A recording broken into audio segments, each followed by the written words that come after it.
Hi everyone, எல்லோரும் நல்லா இருக்கீங்களா? சாப்பிட்டீங்களா? நம் மீது இறைவனின் சாந்தி சமான நிலவட்டமாக. ஹபீபி திரைப்படத்தில் சொல்வது போல் நம்முடைய இஸ்லாமிய வாழ்க்கை முறை அல்ல. இஸ்லாம் ஆட கற்றுக் கொடுக்கிறதா, பாட கற்றுக் கொடுக்கிறதா, இல்லை காதல் செய்ய தான் கற்றுக் கொடுக்கிறதா? இஸ்லாம் அதையெல்லாம் தவறு என்கிறது. அந்த செயல்கள் செய்யும் போது நம்ம இறைவனையே மறந்து அது தவறு செய்கிறதுக்கு ஒரு காரணமாகிடுது அப்படின்னு இஸ்லாம் சொல்லுது. அது வேணால் வெளிநாட்டு வாழ்க்கையாக சொல்லிட்டு போயிடலாம். மற்றபடி இதுதான் இஸ்லாமிய வாழ்க்கைன்னு நீங்கள் நார்மலைஸ் பண்ணாதீங்க தயவு செய்து. ஏன் அப்படின்னா, இஸ்லாமிய வாழ்க்கை குரானும் ரசூல் ஸல்லல்லாஹு அலைஹி வஸல்லம் வாழ்ந்து காட்டிய வழிமுறைகள் தான் அது இஸ்லாமிய வாழ்க்கை முறை. ஆனால் பர்தாவை போட்டு பெண்களை இஸ்லாம் முடக்குது, நீங்கள் வெளியே வாங்க அப்படின்னு சொல்லாதீங்க. கிஜாபு போடுறது தன்னுடைய அழகை மறைக்க தான் ஒழிய அறிவை மறைப்பதற்கல்ல. 1466 ஆண்டுகளுக்கு முன்னாலே இஸ்லாம் எல்லா உரிமைகளையும் கொடுத்துட்டு இன்றைக்கி தான் ஒவ்வொரு உரிமையாக பெண்கள் வாங்கிக்கிட்டு இருக்காங்க. ஆனால் இஸ்லாமும் 1466 ஆண்டுகளுக்கு முன்னாலே தந்துட்டு. இஸ்லாத்தில் என்னென்ன பெண்கள் உரிமைகள் இருக்குது அப்படின்னா, ஆண்களைப் போலவே பெண்களுக்கும் உரிமைகள் உண்டு. உரிமைகள் அது சமூகவியலிலும் சட்ட வர்க்கத்திலும் ஆண்களுடன் சமமான நிலையை முன்னெடுத்து செல்ல வேண்டும். ஆக்ஸ்போர்ட் அகராதியில் இருக்குது. இஸ்லாத்திற்கு முன் பெண் எவ்வாறு பார்க்கப்பட்டால், இஸ்லாம் வந்த பின் பெண் எவ்வாறு உயர்த்தப்பட்டு கண்ணியப்படுத்தப்பட்டால் அவளின் உரிமைகள் என்ன என்பது தெளிவாக இஸ்லாம் கூறுகிறது.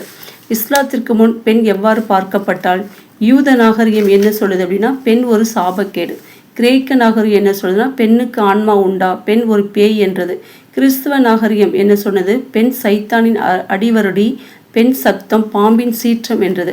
பழைய கிறிஸ்தவர்கள் என்ன சொல்கிறாங்க அப்படின்னா, 19ஆம் நூற்றாண்டின் வரை பெண் மனித இனமா என ஆராய்ச்சி நடந்து கொண்டிருக்கு. அந்த இதில் பாபிலோனிய நாகரிகம் என்ன சொல்லுது அப்படின்னா, கணவன் தவறு செய்தால் அவனை தண்டிப்பதற்கு பதிலாக மனைவிக்கு மரண தண்டனை கொடுத்தது. ரோமன் நாகரிகத்தின் உச்சத்திலும் கணவன் தன் மனைவியை கொல்லவும் முற்பட்டான்.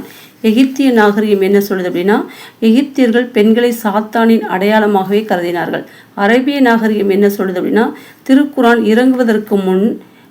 இறக்கப்படுவதற்கு முன் அரேபியாவில் பெண் குழந்தைகள் பிறந்தால் அவர்கள் உயிரோடையே புதைக்கப்பட்டனர். கிரேக்க விஞ்ஞானி சாக்ரட்டிஸ் என்ன சொல்கிறார் அப்படின்னா, உலக அழிவுக்கு பெண்ணே காரணம் என்றார்.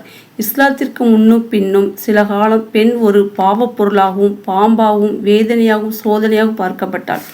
ஆனால் இஸ்லாம் வழங்கும் உரிமைகள் என்னென்ன பெண்களுக்கு அப்படின்னா, பிறப்புரிமை, கல்வி உரிமை, வேலை பார்க்கும் உரிமை, திருமண உரிமை, கணவனை தேர்ந்தெடுக்கும் உரிமை, மகர் பெறும் உரிமை, ஆன்மீக உரிமை, பொருளாதார உரிமை, கல்வி உரிமை, சட்ட உரிமை, அரசியல் உரிமை, விவாகரத்து பெறும் உரிமை, சொத்துரிமை, மறுமணம் செய்யும் உரிமை, சொர்க்கம் செல்லும் உரிமை. அப்படின்னா தன்னுடைய கணவனுக்கு குழந்தைகளை பராமரித்து இஸ்லாம் என்ன அவங்களுக்கு சொல்லியிருக்கோ அதன்படி நடக்கும்போது சொர்க்கம் உண்டு அப்படின்னு இஸ்லாம் சொல்லுது.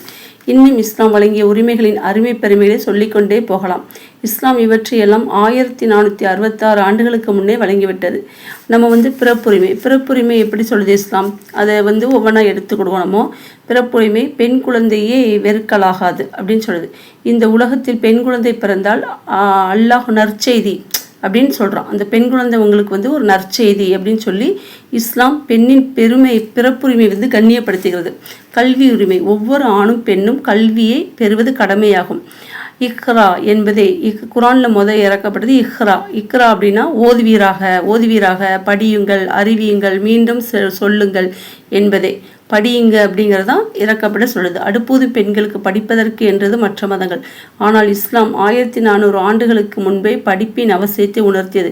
கல்வி கற்க நெடும் பயணம் மேற்கொள்வது கல்வி கற்பித்தல். கல்வி கற்கிறதுக்காக என்ன சொல்கிறாங்க, சீன தேசம் போயாது படிங்க அப்படின்னு நபி ஸல்லல்லாஹு அலைஹி வஸல்லம் சொல்கிறாங்க. 1466 ஆண்டுகளுக்கு முன்னாலே அது சொல்லப்பட்டது.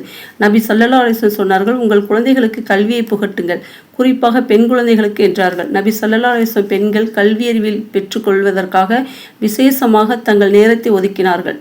தங்கள் தோழர்களையும் பெண் குழந்தைக்கு கற்பிக்கும்படி அனுப்பி வைத்தார்கள்.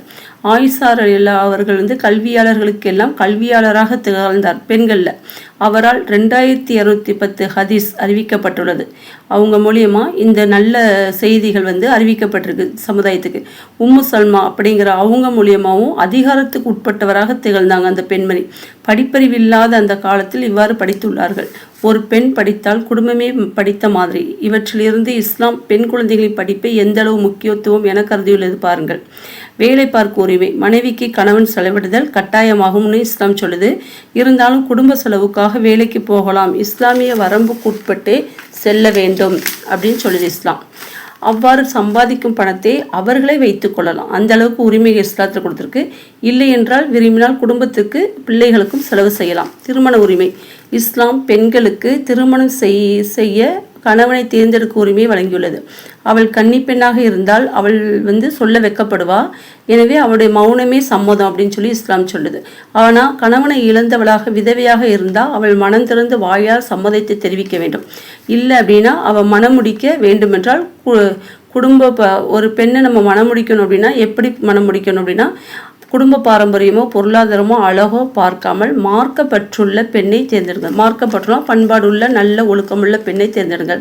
ஒரு நபி ஸல்லல்லாஹு ஒரு பெண் நபி ஸல்லல்லாஹு அலைஹி கேட்காங்க, எனக்கு சம்மதம் இல்லாமல் என்னுடைய தந்தை மனம் முடிச்சு வச்சுட்டாரு அப்படின்னு சொல்கிறாங்க. உடனே நபி ஸல்லல்லாஹு அலைஹி சொல்கிறாங்க, அந்த திருமணத்தை ரத்து செய்யும்படி சொன்னார்கள். எந்த அளவுக்கு பெண்ணுக்கு உரிமை கொடுத்துருக்கும் பாருங்க இஸ்லாம்.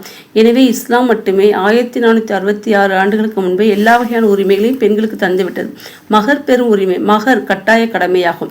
மகர் பெண்கள் எவ்வளவு வேண்டுமானாலும் பெறலாம். திருமணத்திற்கு இங்குள்ள மதங்கள் பெண்களிடம் வாங்குகிறது. ஆனால் இஸ்லாமோ ஆணை ஒரு பெண்ணுக்கு பொற்குவியலையோ கொடுங்கள் என சொல்லி வரதட்சணையை முற்றிலுமாக தடை செய்கிறது.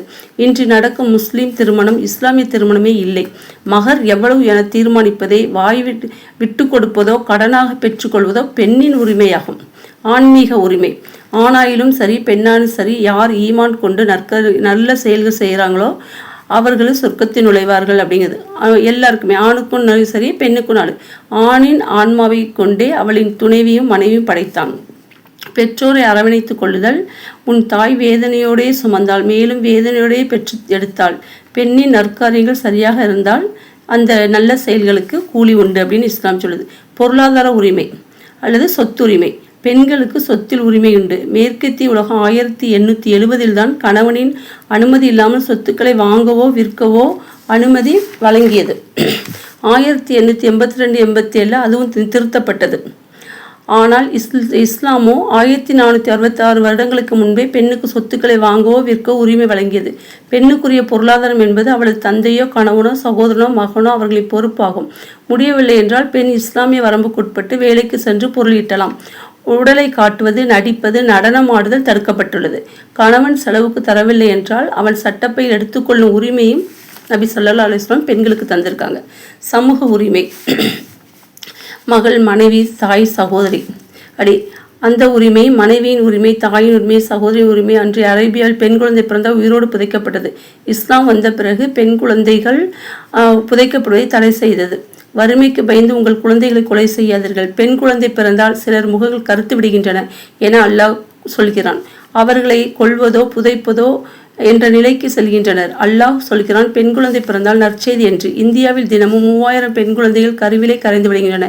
நபி ஸல்லல்லாஹு அலைஹி வஸல்லம் அவர்கள் 3, 2, 1 பெண் குழந்தை இருந்தால் மார்க்கப்படி வளர்த்து படிக்க வைத்து திருமணம் செய்து வைத்தால் அந்த பெற்றோருக்கு சொர்க்கம் என பெண் குழந்தைகள் பிறப்பை கண்ணியப்படுத்தக்கூடிய மார்க்கமாக இஸ்லாம் இருக்கிறது. இஸ்லாமில் மனைவியின் உரிமை. பெண்ணை சாத்தானின் அடையாளமாக கருதப்பட்டது. ஆனால் குர்ஆனோ பெண்களை